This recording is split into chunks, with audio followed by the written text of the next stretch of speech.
Hello and welcome everyone again into another video. Today's video we'll talk about the top teams in the Open Great League. This new rotation, we have all the Open Leagues open, and you guys have the option to choose between either of these leagues. And Great League, not known for most hated league, also known as the most played league, also known as the league that everyone can play if they want to. Okay. I myself, I'm not the biggest fan of Great League, but I do enjoy playing Great League because it's so versatile. Like, there is so many options you could do. Like, my best Pokemons for Open Great League are this one. As you guys can see, you guys can pick and choose. Any of these Pokemons can actually make a solid and great team for this league. But PvP has something different to say, with like PvP's ranking saying that Clodside is number 1. I put it like at the bottom right side of my list. I don't think Clodside is as solid as PvP hopes, but I think like PvP has a solid point. This Pokemon is bulky, spammy, not spammy, bulky, and hits with good nukes. Has great charge move, great coverage.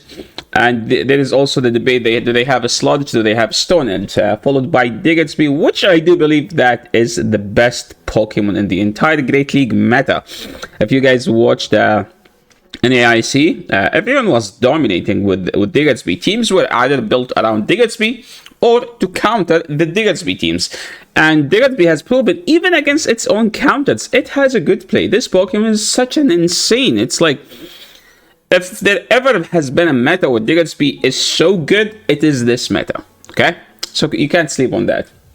By the way, guys, plushies are back from the dry clean, finally. Don't let any of the haters in the comments distract you and saying that those are like a green screen. Like, it's clear that, see guys, I can see them. That's a Lapras, and that's a Vaporeon, that's Mr. Rhyme Jr., that's Mr. Rhyme Jr., Mr. Mime Jr., Mr. Rhyme Jr., yeah, they are clear, guys. Trust.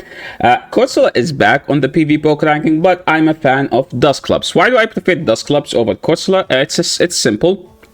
It's the spam ability. Dusclops has a Night Shadow Punch, while Corsola has Nightshade, which is a nerf to charge move. But Corsola is tankier and does not require shields, same as Dusclops. With Dusclops is so selfish. He loves his shields. He will take all of your shields, while like Corsola does not care about your shields. It's a very strong, independent Pokemon. Gligar is kind of a weird Pokemon in this meta. It's good, it's also annoying, it also doesn't do that much damage. The typing is great. The coverage is insane. It's just the charge move that it has are just bad. That's basically it. Now, as far as Samurant is like... it's trying to become the new Feraligatr, but it's not quite there. Like, Fury-Cutter just doesn't do that much damage, but it's much better than it was last season. Also, it beats Feraligatr, so that's another reason. It can do some good work. It can do some good damage against Lapras, because you are hitting with like a neutral damage, while Lapras doesn't have stats. And also with Samurant, you have the option of running Shadow One, which can hit much harder, right? But it dies faster. Clodsire with Stone Edge Jumpluff. I'm glad that Jumpluff is not seeing quite the play as much as last season, because I just don't enjoy that Pokemon. Dusknoid Shadow is number 14. Is there anything that PvP did not mention? I think the strongest Pokemon the second strongest Pokemon in the entire meta, which is Fortress. Fortress is just better than any of these Pokemons, to be honest. Now, the problem with Fortress is that it made everyone just run fire Pokemons. Anything that just destroy it, anything that walls it, Gastrodon. All of these Pokemons have came back just because they destroy Fortress. Fortress was expected to be the best Pokemon, but everyone was so prepared that Fortress get bullied out of the meta in day 1. But that doesn't mean that Fortress is bad. As an example, I saw so many people using Jellicent, which is just a complete wall to the Fortress. I'm assuming people are enjoying Caesar as well. That's a Pokemon that you should be keeping in your mind. Something that you should be keeping in mind is Metang. I saw a couple of Metangs, honestly, and it was a Pokemon that I get destroyed by. But one of the Pokemons that I enjoy playing in this season, which is Dusknoid. Dusknoid does hit hard, and also has a great charge move coverage. But don't let that distract you from one of the best mud slappers in the game, which are Claydol and Kanto Marowak. So Too many good options. Let's just go and see the top performing teams, because you guys all know that we in this channel we love meta. We appreciate meta Pokemons. Those Pokemons worked hard enough for us to see that like great work. Okay, I mean, if you want a spice, we have some spicy options, by the way, as well. So we have teams for everyone. Before we heading to the top teams, let's talk about the top performing Pokemons. What are the top performing Pokemons? Those Pokemons are the ones that perform the best against the condensed meta. Because PvP does the ranking against like the entire meta, which is like 600 Pokemons, but the top performing Pokemons are like the best 20 Pokemons at best. Like those are the ones that you will see. So whatever you see on this screen, you should be using at least 2 of these Pokemons. At least 2 of these Pokemons you should be using in your teams. I will have options. Okay, don't rush. We will talk about the teams. The top performing Pokemon according to PvP is actually Golisopod and Shadow Typhlosion and Sableye. I said Pokemon and then I mentioned the 3 right away. Yeah, this is what we do here. We don't know counts. We don't respect numbers. So the thing about Shadow Typhlosion, this Pokemon scares the hell out of me, to be honest. I've always been weak. My win rate against Typhlosion is like 7-8%. I've always lost to this Pokemon, to the point where like I think PvPok's ranking wasn't respecting this Pokemon, and then like the new ranking came out and Typhlosion became in the top 2 top performing Pokemons. By the way, Drapion, I know people hates this. Drapion is still in the top 4 top performing Pokemons. Diggersby within the top 6, I think. Credeli is still good, but now we have counters to Drageli. Credeli. We have Golisopod, Shadow Typhlosion. We have something like Sizer. And Sizer was an MVP in an AIC. People with Sizer were like literally sweeping teams, double shielding Sizer. So these are like the top performing Pokemons, and something like Tinkaton is known for being good because the meta is heavily focused on bugs, Credeli, and Lapras, and Tinkaton has play against all of these. So if you don't have a good Credeli, I think it's time to start trading so you can have a good Pokemon that you can use as a safe swap. Now let's move into the top performing teams, and because we're gonna start with the top performing Pokemons, and the top performing Pokemon is Golisopod. Golisopod with a Fury Cutter, no Shadow Claw. Why Fury Cutter? Because Fury Cutter, like stab Fury Cutter, it technically does the same as non-stab Shadow Claw when the Fury Cutter is resisted. So because like that's how stab damage works. So there is no point doing Shadow Claw, to be honest. Plus, you flip the Diggersby matchup, that's number 2. You're much better against something like the Drapion. So if they swap into you, they 100% lose. While in the past, you could no shield an Aqua Jet and still have a play. Well, now, like if a Drapion swap into you, they just don't have a play.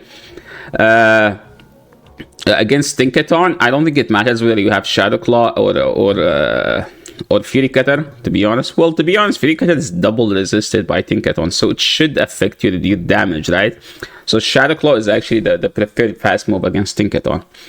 So against something like this, you need to account for the fairies, so that's why in this team we are running a hard counter to the fairy and a neutral play as a safe swap into the fairy. While here, we're just gonna run something like because this team is like trying to counter the Typhlosion. So if you see a Typhlosion in the lead, you just go because Fury Cutter is resisted. Remember that. And Thunder Punch is super effective, and Incinerate is neutral because it's bug water. So our best safe swap in this season, which is Ferret with Ufisk, are just there to trying to counter the Typhlosion and the Azu. Technically, you have a play into both. While like this team doesn't care about those two, this team relies on the brutal force of those 3 Pokemons being like having insane charge move coverage, insane damage from fast move, great damage from charge move as well. So that's like the main thing about it. Now moving into the beast himself, Typhlosion. The thing about Typhlosion is that you need to counter the Mud Slappers. That's the only thing that scares the hell out of Typhlosion. Even water type Pokemons, they aren't as scary. What scares Typhlosion is Mud Slappers. Because Because what Mud Slappers do, they just melt him so fast. They like destroy him so fast. Where like something like Azu, Typhlosion isn't bad into Azu because you have Thunder Punch. Yeah, Bubble is super effective. They don't have a super effective charge move. They have Play Rough and Ice Beam, and both are resisted, while you can hit back with the Thunder Punch. In fact, if you're like up to Incinerates or something, if you're able to farm something down, Typhlosion can humble the Azu. So we need to try to cover the Mud Slapper. So with this team here, we don't have the best Mud Slapper counter. We have Drapion as a safe swap and Chestnut as the Mud Slap answer. While like with this team, it's technically better coverage, to be honest, because you have Lapras as the safe swap and then you have Serperior as the Mud Slap counter. The third best Pokemon, which is Sable Guy. Sable Guy loves to have a poison type. Why? Because of the fairies. So with a poison type, that makes Sable Guy is like good cover, gives Sable Eye good coverage. But the third is up to you. You can either go with Diggersby, you can either go with the Credelli. Something to mention here: most of these teams or iPost is like flexible. Like as an example, nobody leads Sableye, so you'd expect it to lead something like Credelli here or this guy, and then safe swap the Sableye. So just because I have it this way doesn't mean that this is the lead, this is the safe swap, okay? So like you gauge on that. Now moving into the beast mode Pokemon, which is Fortress, the main, I wouldn't say overrated, the main high overhyped Pokemon in this season. People were expecting this Pokemon to be the best, but turned out to be something else. You just need to worry about the fire type, and that's why here we have Double Water, Jellicent, and Gastro. Well, like with this team, you technically, if you see a fire in the lead, you just top left, okay? You can't cover everything. Diggersby with Jump Love as a coverage for that. Now, as far as my Dusclops, is it this? Oh my god. I've been saying Dusclops on Dusknoir, dude. This is Dusclops. This is Dusknoir. Oh my god, dude. The comments will be fire today. So as far as Dusknoir, okay, Dusknoir, you can pair it with Dusclops and have Duskhole, you know, like double Dusks. And the third is up to you, but you need to run an anti-dark type. You can run Gligar with a Fury Cutter. Technically, that's a dark answer. You could also do a Tinkaton. You could also do Carbink. Either of those are fine. But speaking of the best fairy type in the entire meta, Tinkaton, because it's a nightmare to everything, plus it's a nightmare to the fairies themselves. I think this is the Dusknoir team that I will be using. Tinkaton with Dusclops and Galarian Moltres. Why? It's a great coverage team, to be honest. I have a neutral play into Mud Slapper, super effective into Mud Slapper. I'm weak to ground here. I have a play against the ground on both. Technically, Diggersby is the most annoying Pokemon. So that's why with the second team, I have Mandibuzz and Diggersby itself, as you can see. So either of these two teams, I think, should be solid enough. Now, moving into the most loved Pokemon in the current season, which is Shadow Scizor. I've made I think I've streamed my battles using Shadow Scizor the other day, and man, this Pokemon was just crushing everything in the meta. Like the bullet punches. The play with Scizor is this: 2 shield, Shadow Scizor, and just boost. Okay. The funny part is, if you don't want to boost with Night Slash, you have a guaranteed boost with Trailblaze. So you just smash everything with Bullet Punch. Bullet Punch does insane amount of damage with Scizor. And again, Scizor is only weak to fire, so you have 2 fire answers. So here we have a Moltres as a safe swap, and this is the hard answer to the Typhlosion. But if they run something like if you see more Talonflame than Typhlosion, I recommend the second team, because this team has the Mouse, which is the most obnoxious Pokemon in the current meta. Remember, like, what was the most? Remember how annoying Credelli was last season? This season, it's this Mouse. What's the name of it? The Dene. Yeah, the Dene. The Dene is the main Pokemon, is the Credelli of last season. What makes it so annoying? Well, they buffed Parabolic to make it an insane charge move. It's 45 energy move that boosts his defense. So if you are stuck against something like Azu, you become so tanky that the second Pokemon, if it's not a Mud Slapper, will get destroyed, even if it's a mud slapper. Okay, the mud slapper, like, because after 2 boosts the mud slap become neutral, so that's how insane and obnoxious this Pokemon become. And speaking of the most obnoxious team, we have to give you 2 teams so you can use it, right? I would say you have to pair it with either Furret, the best safe swap in the current meta, or Lapras, the strongest safe swap in the current meta. So that is up to you. You could go with Cradily, you could also go with Gligar. Back to Cradily. I think Cradily is still annoying, but if you want to use Cradily, you have to use 2 anti-bugs. But I don't have 2 anti-bugs. I mean, I just wanted to show a Kanto Marowak team, so I put Kanto Marowak here.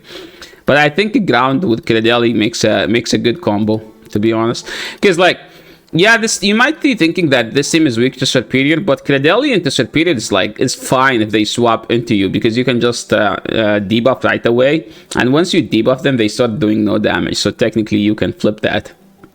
Next is Corviknight. I don't want to talk about Corviknight, but I feel like with Corviknight has a good play, to be honest. So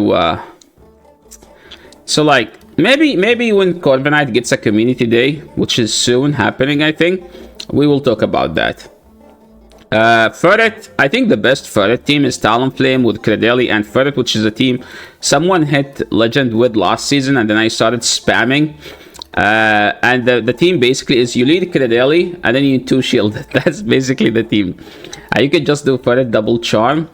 Now, speaking of Lapras, there is so many Lapras teams today. I think today I have posted the most amount of Lapras teams, but one of the strongest is Lapras, Tinkaton. This is the most noob-friendly team. If you are someone that struggles in the Go Battle League, just run Lapras, Tinkaton, and Corsola. Those 3 combined makes like some of the bulkiest teams. So you can just run a bulky team and rely on bulks over skills, okay? Speaking of bulk over the skill, there is the Mandy with Wiggly and the Pig. This is again a bulky team that where you can rely on bulk over skills. Now, Annihilate is not bad, to be honest. You can still like use some old Annihilate teams, which is Annihilate, Jumpluff, Dunsparce. Dunsparce, by the way, you use Blastoise over it. You use Blastoise over Dunsparce.